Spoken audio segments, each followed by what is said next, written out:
Rabbi ज़िदनी इल्मा। नबी आप भी अल्लाह के हुजूर ये दुआ किया करें कि अल्लाह मेरे इल्म में इजाफा कर दे, मेरे इश्क व सुरूर में, मेरे विजदान में, मेरी कैफियत में। इल्म भी सब कुछ है। अच्छा, ये हजरत आदम अलैहिस्सलाम को जो सजदा है ताजीमी करवाया गया था फरिश्तों से, वो उनकी खूबसूरती के ऊपर करवाया गया था या उस इल्म की बुनियाद पे कि जो इल्म फरिश्तों के पास नहीं था कि वो चीजों के नाम नहीं बता सके थे, तो हजरत आदम अलैहिस्सलाम ने बता दिए थे। तो अंबिया की विरासत इल्म। तो सर फिर ये याद रखिए, नबियों का दीन और है और बाबों का दीन और है। और इंडिया पाकिस्तान के केस में नबियों का दीन और है, वलियों का दीन और।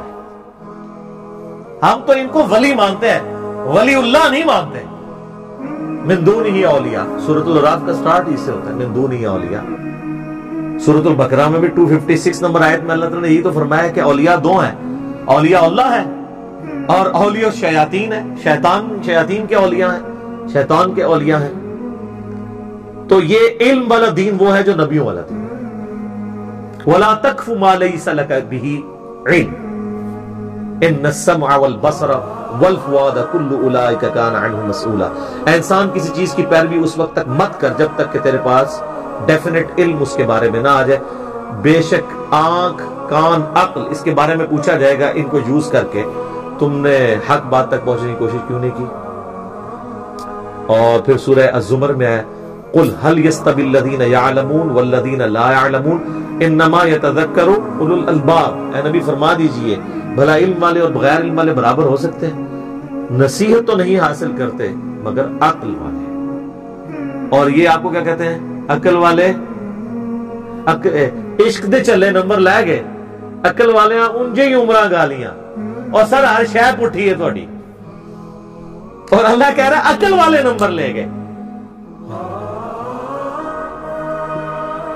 वो कहते हैं जी वो खास कैफियत होती हैं जी, शतहियात होती हैं जी, वो मजनून होते हैं जी, मजजूब होते हैं जी, वो सीधा सीधा को पागल होते हैं। ठीक है, ठीक है, उधर तुम जो मर्जी लफ्ज रख लो। तो कलम उठा है, तो कलम तो हम बताए ना कहां किस पे उठा हुआ है। वो सही बुखारी में मौला अली का तालीकन कौल लिया है इमाम बुखारी ने, और सुनन इब्न माजा में मौला अली ने नबी अलैहिस्सलाम से मरफून रवायत की है कि 3 तरह के लोग हैं जिनसे अल्लाह ने शरीयत का कलम उठा लिया है। नंबर 1 जो नाबालिग है, नंबर 2 सोया हुआ शख्स, और नंबर 3 जो पागल है या मजजूब है या मजनून है या वो आप कह लें कि एक इश्क के अंदर डूब गया हुआ है, ठीक है, कलंदर हो चुका हुआ है, जो मर्जी नाम रखे। तो सिर्फ पागलों की पैरवी का हुक्म तो नहीं है, इल्म वालों की पैरवी का। इनको ये पता था इल्म में हम फेल हैं, तो इनके बाबू ने फिर शेर कहने शुरू कर दिए, इल्मु बस का नहीं हो यार।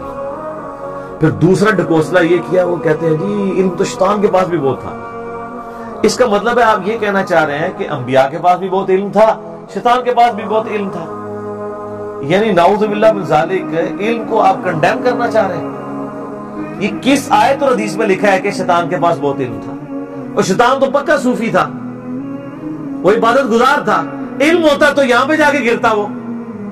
तो पीर नसीरुद्दीन नसीर साहब जो इनके अपने घर के बड़े गवाह हैं, उन्होंने इनकी खूब मट्टी पलीद की है। उन्होंने एक किताब लिखी है, क्या इबलीस आलिम था, छोटा सा किताब चाहे। तो उन्होंने कहा कि तुम लोग इल्म हासिल कर नहीं सके, ना इल्म पे चल सके हो, तो वो कबूतर की तरह आंखें बंद करो, जैसे वो अंगूर खट्टे हैं, अंगूरों तक पहुंच तो नहीं सक रहे, तो ये कहना शुरू कर दो कि अंगूर ही खट्टे हैं। इल्म हासिल नहीं कर सके तो कहना शुरू कर दिए इल्म को छोड़ ही दो। तो अब फिर आप हालत देख लें लोगों के, ना इनका कौल, ना इनका फेल, ना इनका किरदार कोई अंबिया वाला है।